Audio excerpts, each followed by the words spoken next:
Thank you so much. All right. Well, I am so glad to be here.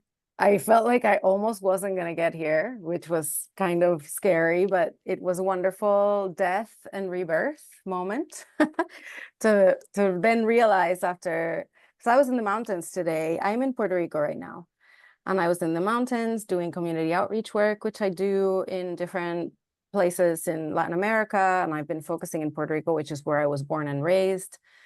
And there was, I am at the mercy of other people's generosity with rides and where I'm staying and everything. And keys were lost and we didn't know where they went. We had to track them down. And so I was trying to connect with everyone to let Shanti know, I don't know what's going to happen.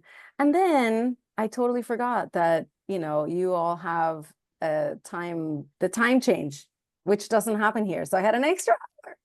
So I made it photo finish, as we say here.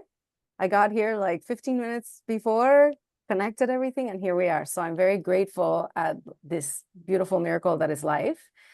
And of course, I'm especially excited to support this beautiful project that you're all doing in Florida. And I mean, maybe there's people from other places here too, but I think it's a wonderful initiative to get the state, all of the doulas in the state together and recognize that you're already working for the same mission, right? And now you can know each other and connect with each other and support each other so you can advance the movement in your areas more readily.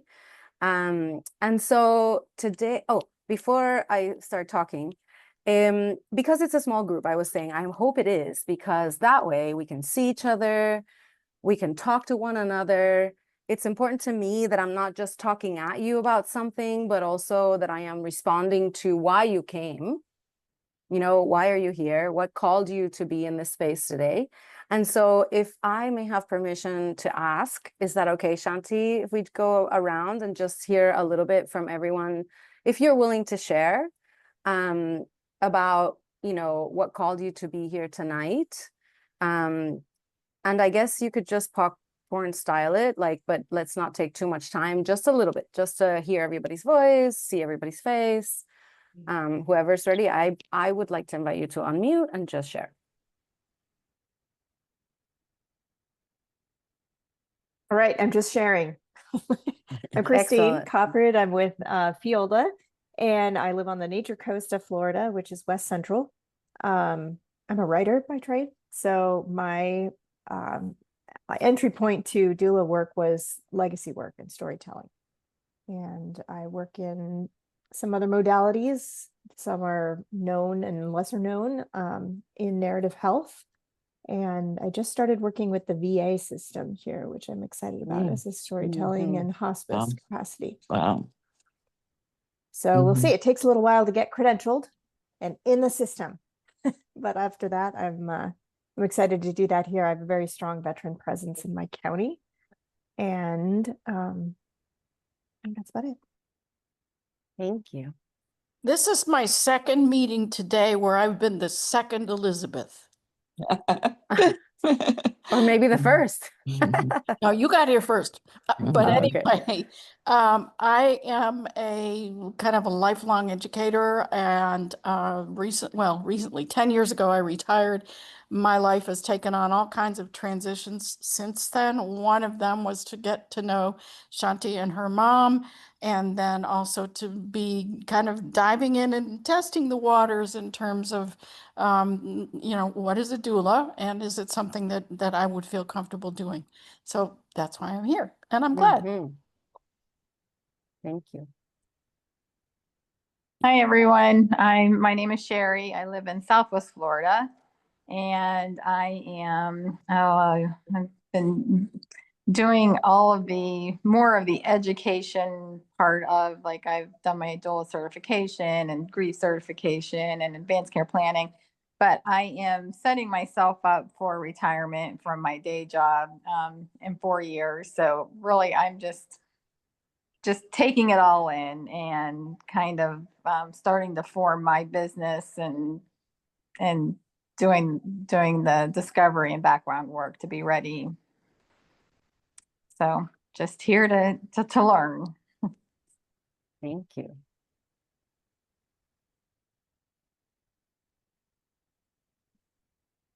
Cool. Hi, my name is Elizabeth, and my interest in being a doula came from being a bereavement leader for the last 7 years. I've led a group on that journey, and I've learned a lot from it. And what I learned was that I could see that people needed help before the death happened. So I took classes through the University of Vermont and became a doula. And my name was in the directory, and I was approached by a daughter whose mother was in a nursing home who was near death. So I was able to spend the time with my client a few times a week, hours at a time, and bring her some spiritual help that she needed and nobody noticed. And also just was with her till the end. And it was a great, wonderful experience. And also I was able to give her one daughter who needed some just somebody to bounce things off and talk to. So it was really a surprise getting approached by her, and also was a very pleasant surprise that my name in the directory led her to me. I'm still doing bereavement and working with people who've lost members of their family, and you wish that they could have had some help earlier on this journey, because even when it's known, even when people expect someone to die, it just takes so much out of them. So I spend a lot of time doing that, but I'm hoping to get more clients, but I haven't been advertising or doing anything like that as of yet, or joining an organization, but I plan to do that. I guess that's what I'd like to say. Thank you. Thank you. Thank you. I just wanted to say hi. I'm from the Northeast, not the Southeast. I'm in the Philadelphia area, but so happy to have found out about this. And I think what drew me to this tonight was just in the title, the human impulse to ritualize. So I was curious, kind of, I mean, I know what that means, but it just really sparked my curiosity, to, to see how, to see where you're leading with that. So that's why I'm here. Thank you. Hello, my name is Lisa, and I haven't been to this meeting for a couple of years. I graduated a few years ago from University of Vermont, and it just took a while to figure out where I was going. And so my husband retired, and I have since moved to Colorado. So I'm here in Colorado and getting my practice started up in a very small town on the western slope. And I received the email to attend this, and I was curious as well, like Lori was.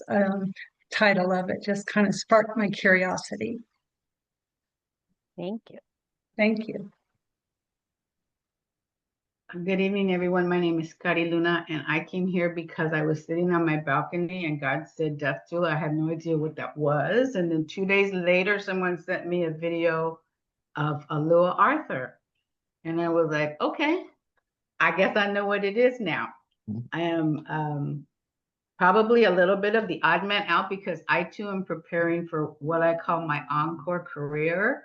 I'm in real estate and always have been professionally. So I also discovered Omega, and I was like, okay. And thank you, Christine. Bordeaux is just a beautiful place. And so I'm looking at that aspect of it, because I do believe that there is some sort of connection with end of life and what I do professionally. But my main thing, and it's twofold. One of them is that I was able 15 years ago in Oakland, where I'm from San Francisco, my transition after being in hospice for 5 months. And once I started familiarizing myself, or just becoming more aware of what this doula path is, I wanted to make sure that my son, who's an adult and 33, would have a much better experience when his father and I passed than I had when my mother passed, or and so I'm really doing it for my family and friends, and we'll see. I haven't gotten certified. I'm sort of looking at all the different areas where I can serve. One thing for certain, I am very community oriented, so I do expect to be in the community education part of it at some point. And yeah, so I'm a busy girl, and I'm so glad that you're here, because I know that you are dipping and diving in the all kinds of different communities to, and that's a beautiful thing, because the solidarity is real, since this is the one guarantee in life: we will be dying. So let's just, you know, praise up that we don't have to do it alone. Thank you. Anyone else would like to share? Hi, I'm Bonnie Burnett. I'm in Gainesville, Florida. I know Shantae and started going to the local Gainesville face-to-face gatherings. I call myself a doula groupie. So I'm just sort of understanding the concept and meeting people locally and starting my journey. And the topic tonight drew me here. I am an art educator and have taught for now 52 years. And at the university level, I'm interested in some of the theories about how art is used to ritualize our lives. There's a theorist, Ellen de Sanayaki, maybe some of you know her work, but she's easy to read and really breaks down the idea of how humans came about with the concept of trying to define who they are through art. Good to see you all. Thank you. Thank you. Anyone else would like to share what brought you here today? Christine, I'm part of the FEOLDA board, and the keynote speaker is my teacher. Hi, Wilka. Hi.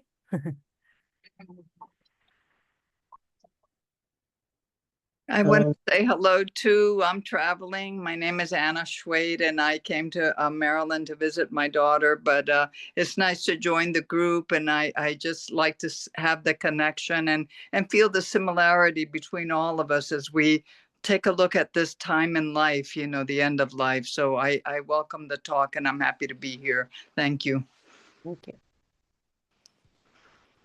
Hi, my name is Allison. I'm currently in Maryland as well. And I just saw this in the group, and I'm finishing up my studies as end of life doula. And I was just curious to see what else I can learn. Thank you. Wonderful. All right.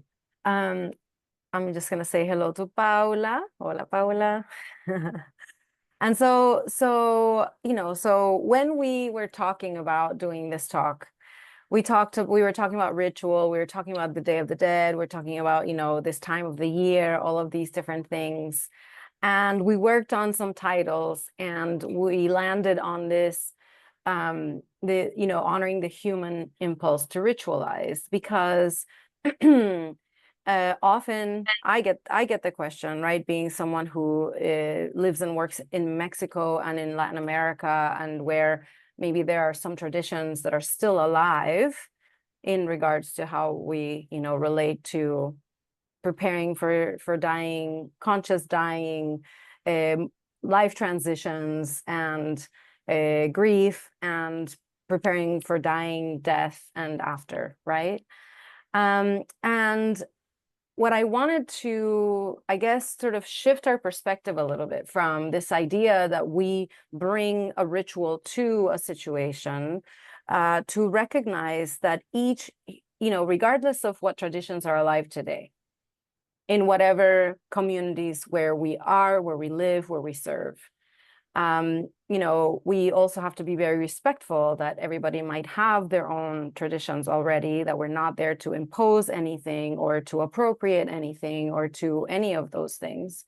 So I wanted to bring it back a little bit further to what I have learned from the people I've served, that as human, and from myself, of course, as a human, because I speak to you more than anything from the human place, the place of the person who is going through losses and transitions all the time, who is navigating different levels and grades of grief all the time, and who is going to die.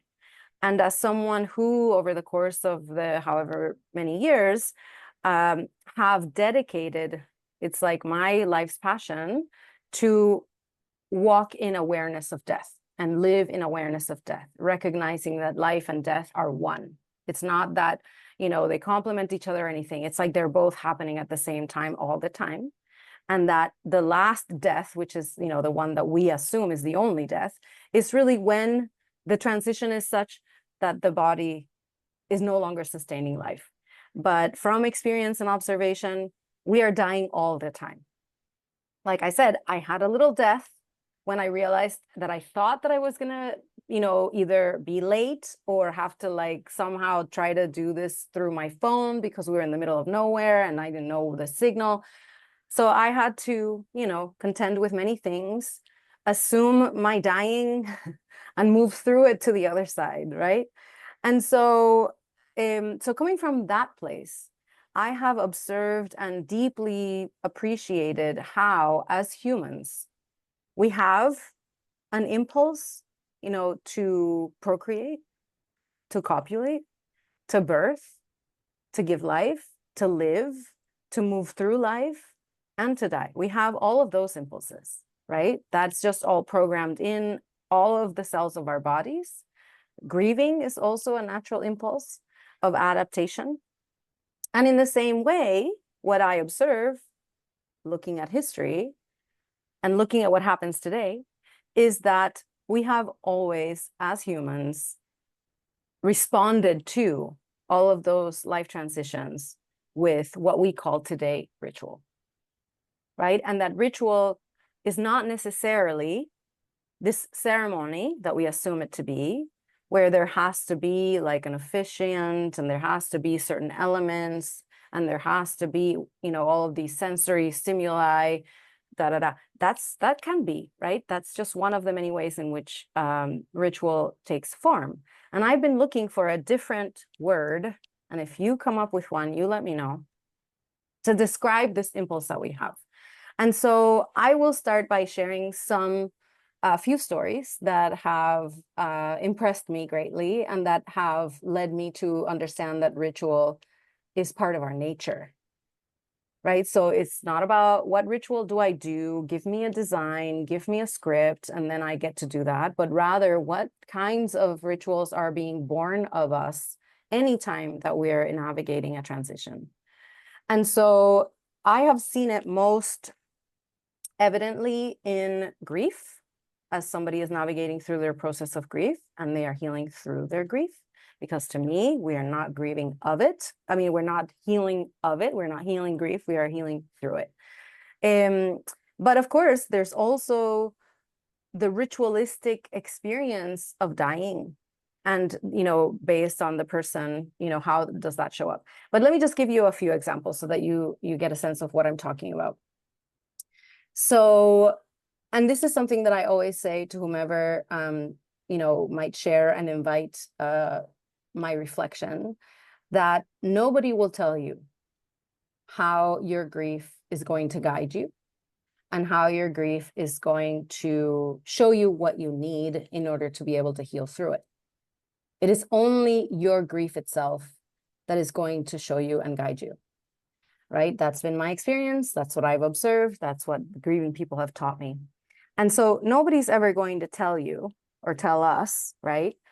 And I will use several examples and I'll just kind of go with it.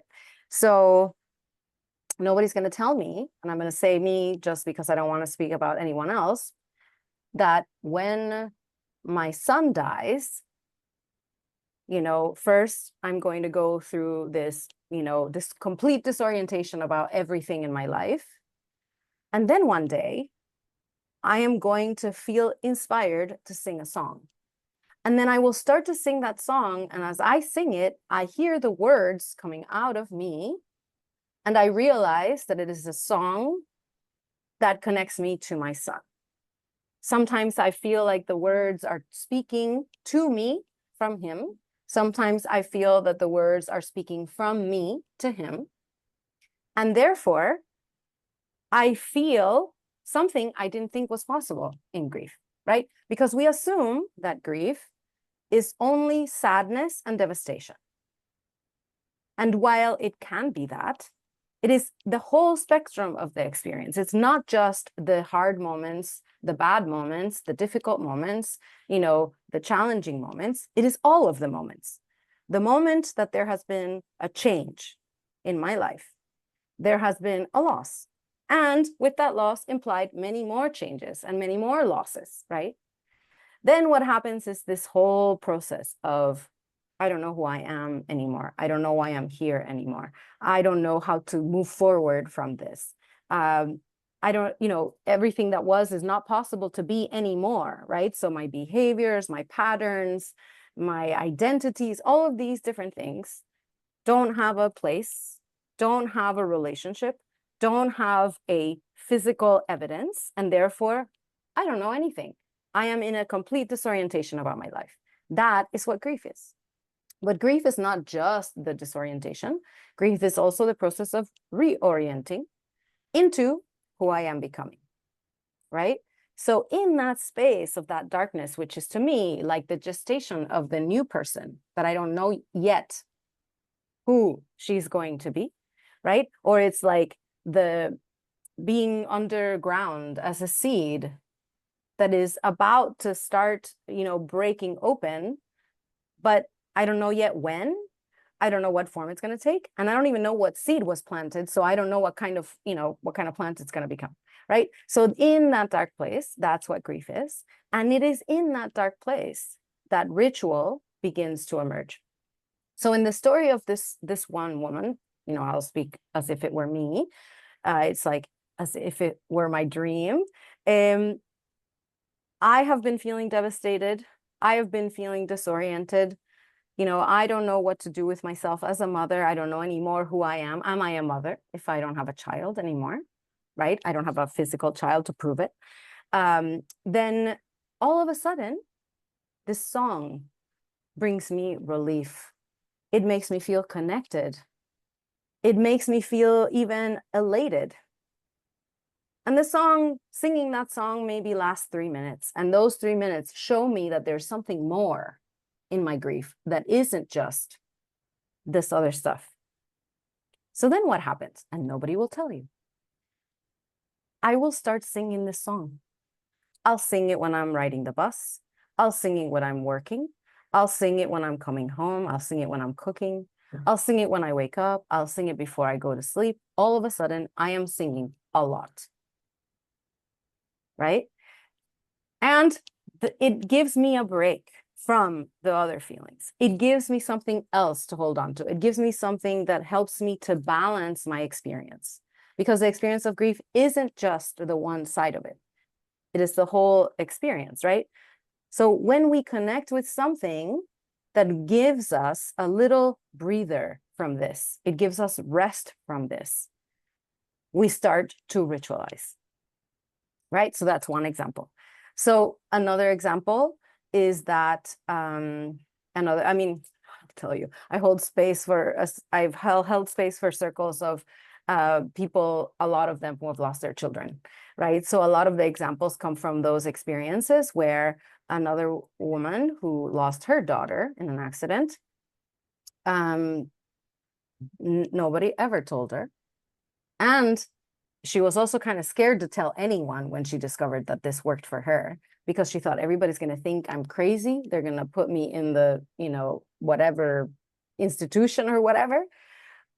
But because her daughter had been young when she died, she started, because in Mexico, and I'm speaking of stories that mostly happen in Mexico, we make an altar for the dead, and we have this relationship with the photograph of the dead person. And this is often a portal of connection, right? To have this altar, to have this picture, to go talk to them, give them offerings or whatever it is. And it doesn't necessarily have to happen on the Day of the Dead. And maybe we'll get to that conversation at some point today, maybe not. But so it is something that brings a certain level of comfort. But out there, the social, cultural assumptions tell us that we better be sad, but we also better not cry, right? To feel uplifted in our grief for some people is confusing, because that's not what we've been expecting that grief is going to look like, right? So in the conversations with the photograph, she realized that this was also giving her a sense of connection, giving her a sense of fullness, lightness, all of these things. And so she started carrying the photograph of her daughter around. And in particular, when they were going to have a trip to a place that, the daughter always wanted to go and never had gone, the thing that made it bearable for her to have this trip together, which is something nobody would have ever told her, no book would have ever told her, she would bring her picture in secret, so just in case, and then when nobody was looking, she'd pull out the picture and be like, look, this is this, and this is this. And she felt like she was sharing the experience with the daughter. And that uplifted her, filled her heart, made her feel complete at a time when otherwise she would have felt like it was even wrong to go to this place. Yeah. So here's another example, and this is an elaborate example. So, and this one comes from Puerto Rico, and this is someone who, he openly talks about it, so I think it's not a problem to speak of it. That because I think, if you looked it up, you probably will find it. So this is a man who is in his 80s now, and he and his wife, over 40 years ago, started a self-governance movement in one of the towns of Puerto Rico, which is very revolutionary. They were nationalists, and there's a lot that went on there that has allowed the people of Puerto Rico to feel like, they have some power in their decisions, and they have some autonomy, and they have some ways of ensuring their greater good when nobody else seems to be tending to that. And so, so they created not only like a community space, but also have been incredibly capable of moving the masses for really big change, like stopping gas ducts and stopping mining and conservation of lands and natural resources and self-sustainability and solar power and other things. And so it's been like, it's one of the, it's one of these amazing things that happen out of what? Out of loss. So I didn't even think of that until this moment when I'm telling you the story, that, and I was having this conversation recently also with our group of doulas here in Puerto Rico, because when there's so much lack from loss, all the different griefs, collective griefs, communal griefs, cultural griefs, you can stay in this side of it and feel like you're completely powerless, and that you might as well live, ¿cómo se dice? Die while still alive, right? Or you get activated.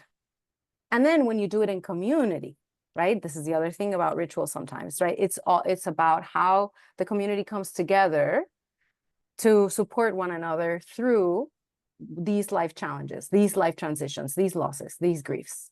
Yeah. But the story that I want to tell you is that, so he and his wife have been leading this movement for over 40 years. And then she dies. After the death, this man is like, who am I, right? What am I doing? How am I doing this? She was the motor for all of this. She was the one who kept me emotionally sober and on track and all of this. How am I going to do anything, right? What's going to happen to this huge legacy that we have built together? And so at first, that part of the grieving that is like about this complete disorientation and complete lack of direction or anything like this, until one day, I can't remember how it all started, because there were many different little things that started to happen. When I met this man, the first thing he says to me after he realizes that we talk about grief and death, and he's like, oh, finally, somebody I could talk to about these things and not, because everybody thinks he's going crazy because he wants to talk about it. he says, is there a life after death? And before I even got to speak, he said, because to me, there is. Yeah. So one of the things that happened, and I don't know in what order this happened, he was looking in his library and he was looking at a book that he had read many, many years ago. And he was looking through and was reading some of the things that he had outlined in this book. And then he put it away. And suddenly he felt called to a particular rack in his library and particularly to realize something he had never noticed in the however many years he'd been with his wife, that she had the same book and that her book, he didn't know it was there. He pulled it out and looked for the things that had been outlined, and they had outlined the same things. And he felt that this was a sign. After he felt this, he was like, oh, how else can I connect with her, right? He had, up until that moment, he had no thought of the fact, and these are the things that nobody's going to tell you that they're going to happen, right? Because they're going to happen because it's your journey. How else can I connect? And then he remembered. So when they met when they were teenagers, and then they each went to opposite sides of the island, which, this island is 100 kilometers long, but it seems for Puerto Ricans like the longest distance ever, right? And of course, there's no public transportation from one side to the island to the other. So she was in one, he was in the other, and they would write letters to each other. And he remembered that he had a whole box of the letters that she had written to him in the 60s, right? So 40 years ago or more, right? More, 60 years ago, I don't know. Yeah. And so he goes in search of the box. He finds the box. He opens the box and there they are. I think there's, like around 160 letters that he had. Wow. And so that day he was like, ooh, first thing he did, he didn't just dive in, right? It started to ritualize right then and there. First, he wanted to put them in order by date. So he took time to do that. When that was ready, very excitedly, as if he was starting all over again, he would make a coffee for himself, a coffee for her. He would sit at the balcony where they sat every morning, and he would pull out one letter, first letter. Then he would read the letter, sit with the letter, and then he would respond. And he would write a letter in the present moment in response to the letter from the past. So he did this for 100 and however many days. That is the impulse to ritualize.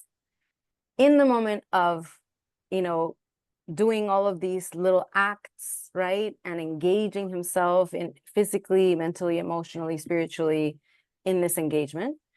One day he said, wait a second. I feel like I've opened a portal and now she is present with me. Whatever works for any person, that's the only thing that matters. We don't have to believe anything. It doesn't matter. It's the fact that for him, having spent every morning with her now in this way, made him realize that she never left. But now he could feel her presence. So from there, he started having other experiences, other synchronicities. And when I met him, he was elated. He's like, everybody thinks there's something wrong with me because I'm happy after my wife died. And he's like, yeah, I miss her sometimes, but she's with me all the time. And he notices in all the details, right? So it's almost like we go into a different level of our own consciousness in order to stay connected, right? And so what does ritual do? When we talk about technically what can ritual do, right? Is bring us to that state of consciousness that allows for us to receive more, to perceive more, and to feel and recognize that we are connected. And so what happened with him is that after, he realized all of these things, then he now had a whole new project because he's also a writer, he's an author. And so he wanted to publish a book of the letters.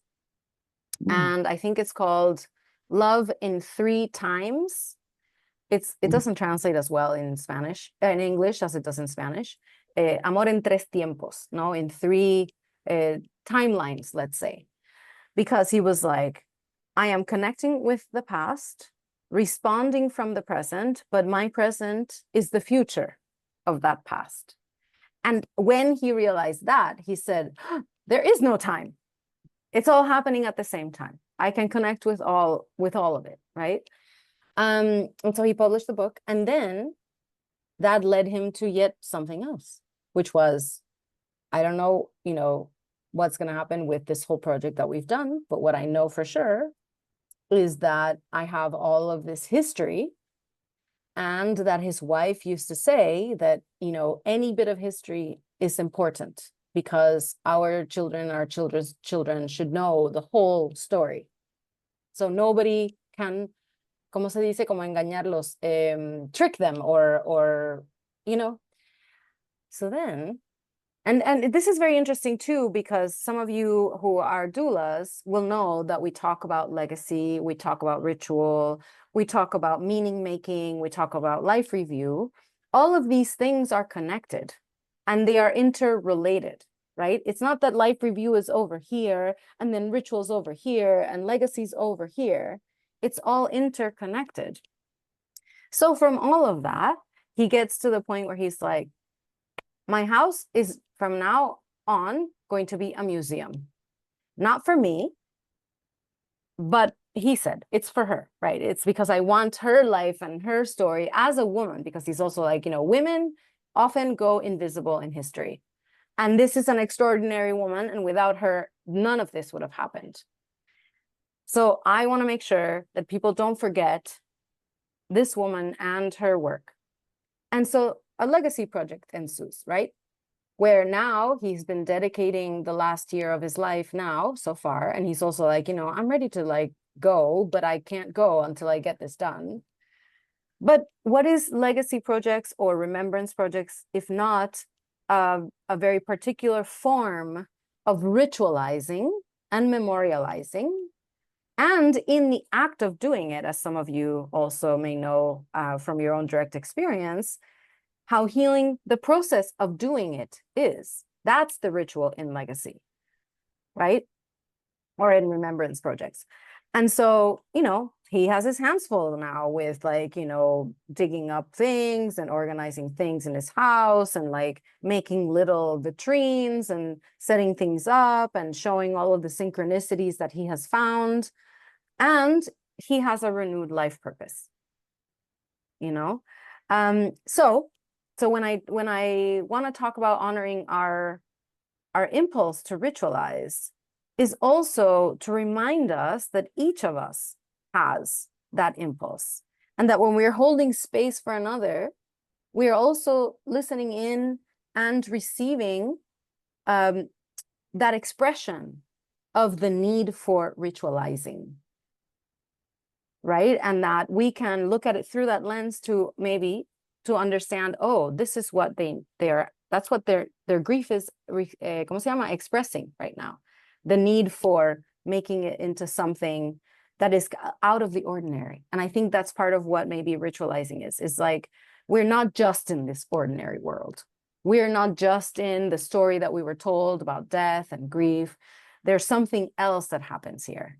Ritualizing is making room for the intangible, I would dare say the magical, that is also part of loss and grief and dying. And so that was just some of what I wanted to share with you. I could share a lot more, but I want to check in with you all and see if there's any questions that are coming up or any comments that you want to share around what's coming up. Yeah, Shanti, go ahead. Well, that was just so insightful, and it really did pull it all together, because we do tend to compartmentalize, even on our brochure, what do doulas do? We do ritual, we do legacy, and that just brought it together so beautifully. And I will be sharing that with a new client of mine I can't wait till she can see the video because she's my first session with her after huge tragedy was she was so bubbling with creative connection with her person and the situation, and so annoyed or just intolerant of the normal way of thinking about it and what people might say to her, ask her, and so you just really put it in beautiful terms there. Thank you so much. That reminds me of another story I wanted to tell you. So I'll just say it very quickly because one of the things that happens, I mean, you maybe have heard it said that if we don't have broken hearts, there would be no art and no poetry and no literature, right? What does that say, Bonnie, right? You're talking about art and how art is healing and how art is ritual too. Creativity in any form is any kind of creative expression. And so there, along with that disorientation comes the need to experience differently outside of linear thinking, outside of the narratives that we've been told, outside of what everybody out there tells us about, I'm so sorry, and like, you know, you'll move through it and you can do it, whatever we are told out there. And creating these that are just about exploration. They're about sort of following the curiosity is also following our grief and what our grief is asking. And so another person I held space for whose son died, all of a sudden, nobody would have told them, started painting and started painting a lot. It was all they could do was paint. And they had no idea that they could paint in this way, that this would be so prolific, right? And the whole house was covered in these beautiful paintings with these beautiful sort of such a sensitivity of color and form, incredible stuff. And it's like, sometimes we're like, well, I don't know what's wrong with me. I can't cry, but here I am like filling an entire house with incredible paintings, right? Or I don't know how to move forward, but here I am, you know, like writing a book or, you know, whatever it is that we're doing, because it may not be, maybe singing all day long, right? Whatever it is, we don't have to be quote unquote artistic. There's an impulse to express. And that the expression is not necessarily about retelling the story over and over again. Even though grief asks to retell the story, sometimes it wants to have a break from that and find other ways to express.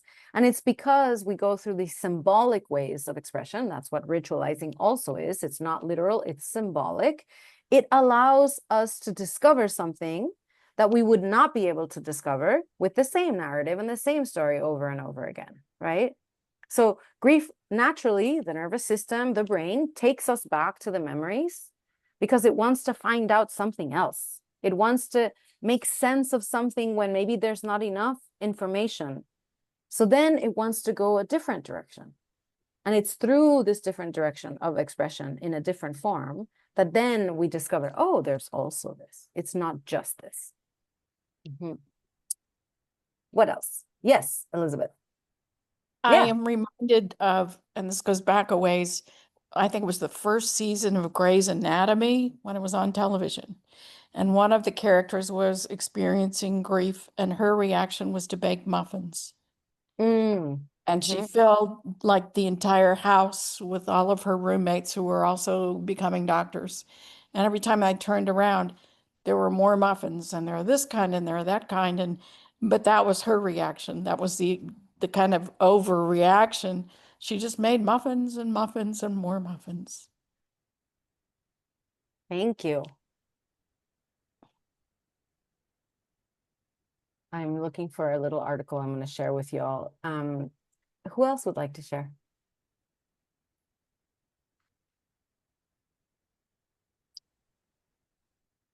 I'm thinking about people who are still here, but especially families, you know, with a loved one living with dementia, Alzheimer's, or something that's keeping them from being the person that we knew. And they're, you know, they've changed, or they're changing in front of in front of us, and how ritual can be something to kind of ease that loss as well, whether it's music, which is something that a lot of times people can still connect with. Sometimes photos, but not always, right? It depends on the individual. Sometimes that can be upsetting if they don't maybe recognize the photos. Poetry, other types of literature. I don't know. I'm just sort of trying to put that in. It's not that it's harder or easier because the person's still here. It's just another aspect of grief and loss that that needs a container for folks. So just my thought. Yeah. And so in this space, when we are holding space for another, we might assume and think that ritual could help. And that's a great temptation of the doula, right? Oh, this could help, right? My approach to this always is listen to the space, listen, not just listening with our ears, right? But sort of feeling into what is emerging from the space. And then how do I hold that? Which then brings me to something else, which is, in a way, as doulas, we cultivate our own I am ritual personality, or I don't know what to call it exactly. I don't know if you're familiar with Jose Hernandez, who he created a whole therapeutic approach that is really actually quite amazingly effective, called inner immersion. And he brought this and he created this from his near-death experience. You should look him up. And in one of the, I've worked closely with him, and in one of the conversations that we facilitated in some context, I can't remember anymore. We talk as doulas about holding space, right? Most of us are familiar with that concept, or building a container, or being the container. Well, he says that in his dying, in his near-death experience, he felt the presences were, the sensation of presence was exalted, right? So that even when he was not in his body, he could really feel when someone was present. And then when he was in a coma, because I can't remember for how long after he was in a coma, even though he couldn't communicate, he could feel everything. He said, I could hear the heartbeat of the person. I could feel the vibration of their body. And so he said, you're not holding the space, you are the space. Right? So how do we cultivate that space for the other? Whether the person is conscious, unconscious, responsive, unresponsive in this three-dimensional reality or some other, right? That could be another webinar.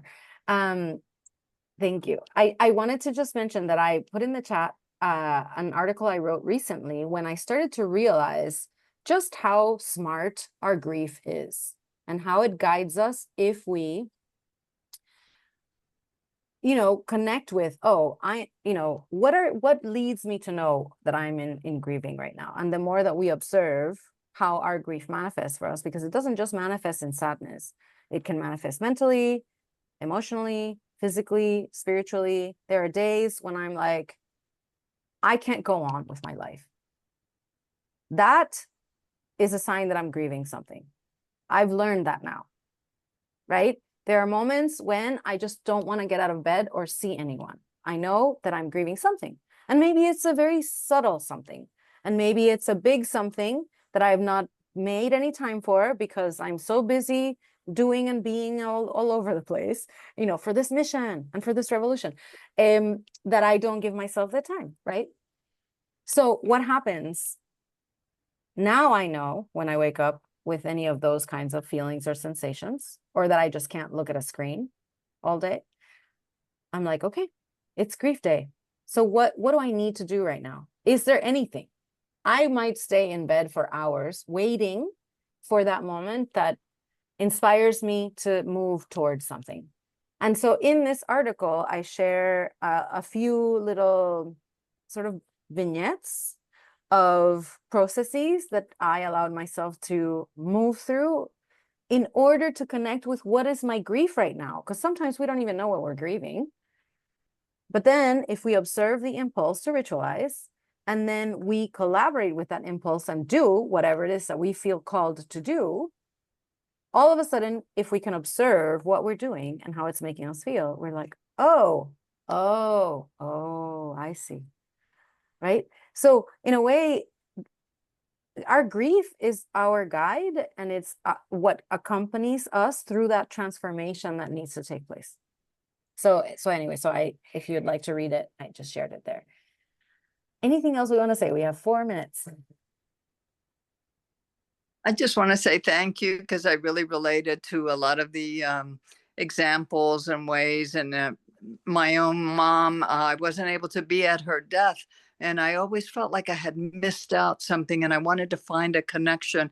And through cooking, we're Puerto Rican. So I would say, Mom, vamos a cocinar ahora. And I feel her when I'm starting to make my food, and we're getting into that preparation that we did always as a family, and always with such bond of love, getting those flavors and smells going and attracting everybody to want to figure out what was going on. I still can call her into my being.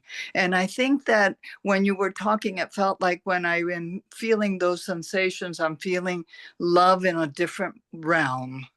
It's like I'm loving her and feeling her and being with her on another space that I can't quite describe, but it's in my heart. So thank you for that. Very warm. Thank you. I'm going to tell you one more thing. And this might be a little, I like to be radical with everything I say. So you just take it with a grain of salt.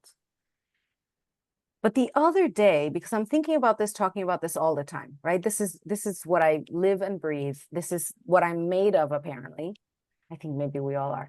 And it dawned on me that the only thing that is not here when somebody has died, the body has died. The only thing that's not here is the body. Everything else is still here. That's right. And so a big part of the journey of grief that I have seen, that I've experienced myself, but also that the people that I've held space for get to at one point or another at different degrees is, oh, their body's not here. Right? But we have the traditions in us. We have their words. We have the feelings they evoked in us, the ones that, you know, we evoked with them. We have all of that. And that continues to guide, and that continues to inform our lives. And I am not minimizing the absence. I am not. It is serious business, the absence. But that absence is also full of presence. Life, death, one thing. Absence, presence, one thing. Thank you for that, Anna. I just want to say that I work, you know, with bereavement, and I did want to say I'm from South Florida. I forgot to tell you that before, but I work with people who I constantly tell them to look for the person they lost always in their lives. That sometimes they make a decision, they don't even know how they made that decision. It's somebody helping them, their loved one. And I really believe that. I've had experience with that. And I tell them that that's how they have to look at it, that the person really isn't gone. They're always with them. Thank you. And I would say that our impulse to ritualize, whether it is a formal or just a random thing that shows up, is one of the ways in which we can live that and then know that, right? Because there are many things that we can say, but until the person discovers it for themselves, you know, it doesn't land the same way. Right.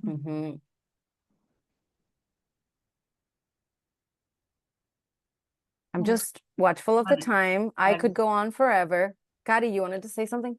Just one comment. First of all, thank you so much for the Boricua story. I just love that.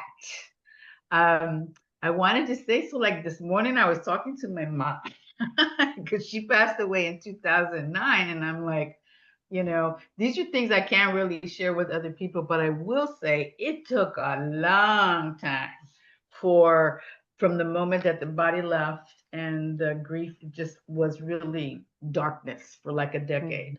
And then finally, I don't know what happened. It's just a threshold. A threshold is a transition, not a boundary. So it's like, okay, Mama's here. So I was chatting with her today about this very topic. I'm like, who's gonna tell a mom? And she said, well, me and you are. I was like, well, of course. Because like you said, my family, even though we're Mexican, and we're like the deaf people, come on, it's a ritual, but it's celebratory. It's also sadness, but I think every person that's raised in that culture, around that tradition, knows that at the end there will be a party, and if you're lucky, mariachis, and it'll be great. And that's how we sort of do it. And but it's different now. So I think there's a lot more, as you were saying, about holding the space. You are the space. That really resonated deeply with me. It's like, we're not holding this. We're in this journey. And so, yeah, so I just thank you so much, and look forward to your evolution, revolution. Go, Mama. Thank you. Well, this has been really, really beautiful and deep, and such a nice, cozy group. We've all fit on one screen. Thank goodness. I would like to also remind people that we love it if you join our doula network if you're in Florida, if you're a trained doula, but also you're free to donate. On our website, we have a little donate button, and we don't usually ask very much, but we do appreciate donations. And Wilka, boy, oh boy, girl, you really shine. And I think we've all really felt the impact today. So much good food for thought. So thank you so much. Yeah, thank you all for showing up and for contributing to this beautiful space together.